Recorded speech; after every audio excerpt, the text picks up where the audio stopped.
हमारे शरीर में होने वाली छोटी छोटी समस्याओं को कई बार हम नज़रअंदाज कर देते हैं, लेकिन यही छोटी समस्याएं आगे चल कर के बहुत बड़ी समस्या बन जाती है। ठीक ऐसा ही हुआ इन महिला के साथ भी, जिनकी स्टोरी आज के वीडियो में आप लोगों के साथ में शेयर करने वाला हूं।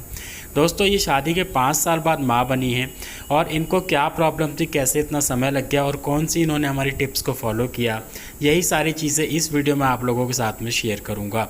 वीडियो को लाइक कीजिए, क्योंकि बाद में आप लाइक करना भूल जाते हैं। लाइक करने के साथ साथ इसको फेसबुक और व्हाट्सएप पे शेयर भी कीजिए, ताकि ज़्यादा से ज़्यादा लोगों तक पहुँचे और उनको भी मोटिवेशन मिले, जानकारी मिले। तो चलिए शुरू करते हैं। दोस्तों, ये जो हमारी सब्सक्राइबर है, ये उत्तराखंड की रहने वाली है। इनका नाम है सीमा और इनकी एज है करीब 33 ईयर्स, यानी कि 33 साल। और इन्होंने मुझे बताया कि इनकी शादी हुई थी साल 2017 में, और शादी के बाद करीब 1 साल तक इन्होंने नेचुरली ट्राई किया, लेकिन इनको कंसीव नहीं हुआ। उसके बाद जब वे डॉक्टर के पास गए तो डॉक्टर ने इनको कुछ ट्रीटमेंट दिया, कुछ मेडिसिन दी, और करीब 6 महीने तक इन्होंने दवाई खाई, लेकिन इनको फिर भी प्रेगनेंसी नहीं हो पाई।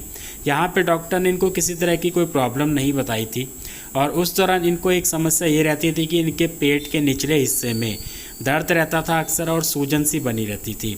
लेकिन इस चीज़ को इन्होंने कभी सीरियस नहीं लिया, क्योंकि बहुत ज़्यादा दर्द नहीं होता था, हल्का हल्का दर्द होता था। अब 6 महीने लगातार दवाइयाँ लेने के बाद भी जब इनको रिजल्ट नहीं मिला, प्रेगनेंसी नहीं हो पाई, तो अपने ससुराल वालों के कहने के बाद ये दूसरे डॉक्टर के पास पहुंची।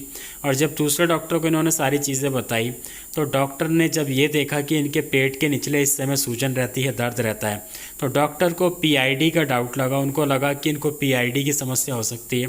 दोस्तों, पीआईडी का मतलब है पेल्विक इन्फ्लामेशन डिजीज़, जो कि पेट का जो निचला हिस्सा होता है, इसको पेल्विक एरिया कहा जाता है। वहाँ पे सूजन होती है, इन्फ्लामेशन होता है, तो उस कारण से बहुत सारी समस्याएं आती हैं इनफर्टिलिटी की। तो उसके बाद डॉक्टर ने इनको सीधा सीधा एचएसजी करने की सलाह दी। दोस्तों, एचएसजी होता है स्टेरोसल्पिंगोग्राम, जो कि ट्यूब की जांच होती है, ट्यूब का टेस्ट होता है, और उसमें पता लगाया जाता है कि ट्यूब में कोई ब्लॉकेज तो नहीं है या फिर किसी तरह की कोई समस्या तो नहीं है।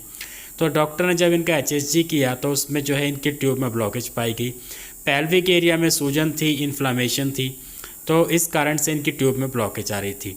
तो अब हुआ क्या कि डॉक्टर ने इनको बोला कि देखिए, आपके पास 2 तरीके हैं, या तो आप जो है इसके लिए सीधा सीधा या तो आप लैप्रोस्कोपी करा सकते हैं। दोस्तों, लैप्रोस्कोपी में क्या होता है कि दूरबीन से छोटी सी सर्जरी की जाती है। इसमें ट्यूब ब्लॉकेज को खोलने का प्रयास किया जाता है। कई बार ट्यूब खुल भी जाती है, कई बार नहीं खुलती है, लेकिन उससे ट्यूब खोलने के बाद प्रेगनेंसी हो जाएगी, इस बात की कोई गारंटी नहीं होती है। लैप्रोस्कोपी में 50-60 हज़ार रुपये आसानी से खर्च हो जाते हैं। तो लैप्रोस्कोपी के लिए डॉक्टर ने इनको बोला, और दूसरा ऑप्शन था कि आईवीएफ कराइए। तो इनके पास इतना बजट नहीं था कि ये आईवीएफ करा सके, तो लैप्रोस्कोपी के लिए सोच रहे थे। लेकिन लैप्रोस्कोपी में जब डॉक्टर ने इनको बोला कि इसकी कोई गारंटी नहीं कि प्रेगनेंसी हो ही जाएगी या ट्यूब खुल जाएगी, तो फिर इन्होंने लैप्रोस्कोपी का भी विचार छोड़ दिया। उसके बाद डॉक्टर ने इनको बोला कि आप कुछ दिनों की दवाइयाँ लेकर के ट्राई कर सकते हैं। तो इन्होंने करीब 5 से 6 महीने उस डॉक्टर से भी दवाई ली, और दवाई लेने के बाद भी इनको कोई फ़ायदा नहीं हुआ। उसके बाद ये नेट पे तरह तरह की चीज़ें सर्च करती रहती थी, रेमेडीज़ चेक करती रहती थी कि शायद कोई ऐसा ट्रीटमेंट मिल जाए कि जिससे ये कंसीव कर सके। और इसी तरीके से सर्च करते करते यूट्यूब पे पहुंची, तो इन्होंने हमारा वीडियो देखा, और वीडियो देखने के बाद इन्होंने हमसे बात करने की कोशिश की। काफ़ी समय बाद जब इनकी हमारी बातचीत हुई जुलाई 2021 में, तो उसके बाद इन्होंने मुझे सारी कंडीशंस बताई।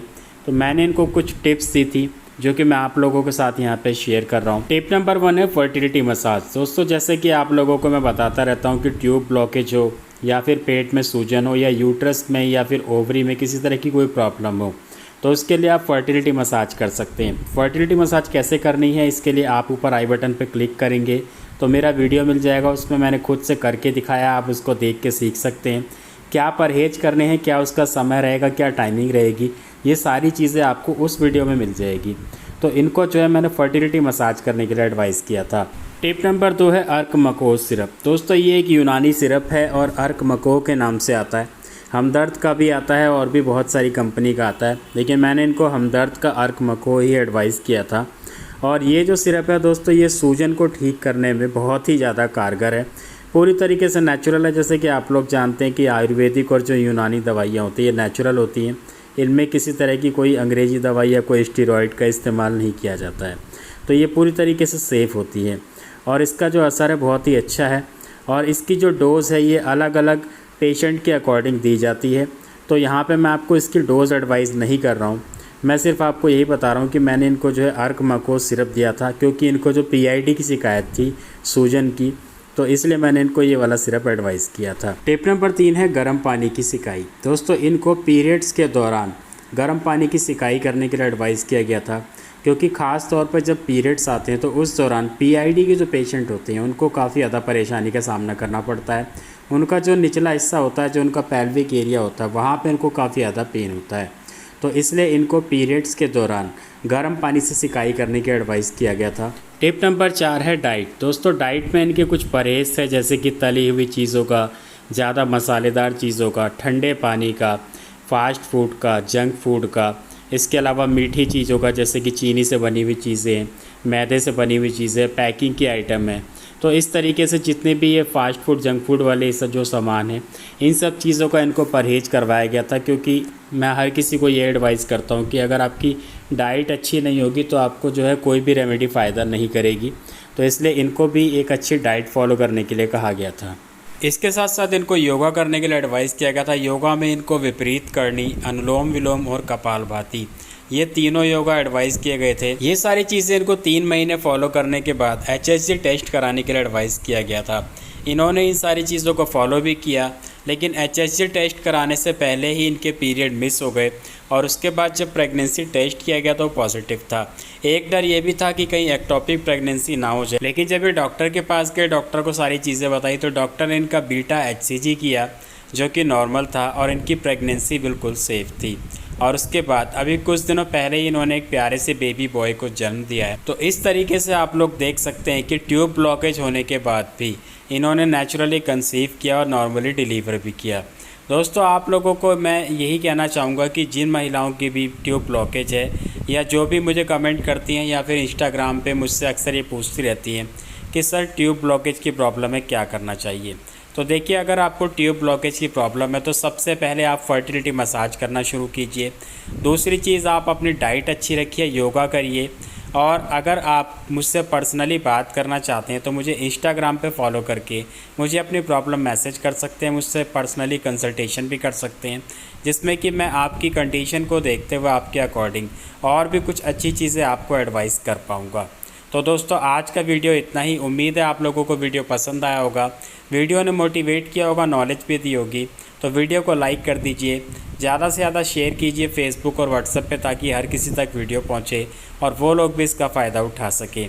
इसके अलावा जिन लोगों ने मुझे इंस्टाग्राम पे फॉलो नहीं किया हुआ है, वो नीचे कमेंट बॉक्स में मेरी दी हुई आईडी पे क्लिक करके मुझे इंस्टाग्राम आईडी पे फॉलो कर लें और अपनी प्रॉब्लम मुझे डायरेक्ट मैसेज कर सकते हैं।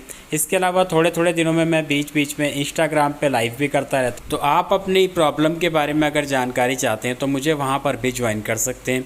इसके लिए आप मुझे इंस्टाग्राम पर फॉलो कर लीजिए ताकि आपको नोटिफिकेशन मिलता रहे। मैं मिलूँगा आपसे अगले वीडियो में, तब तक के लिए अपना ख्याल रखें।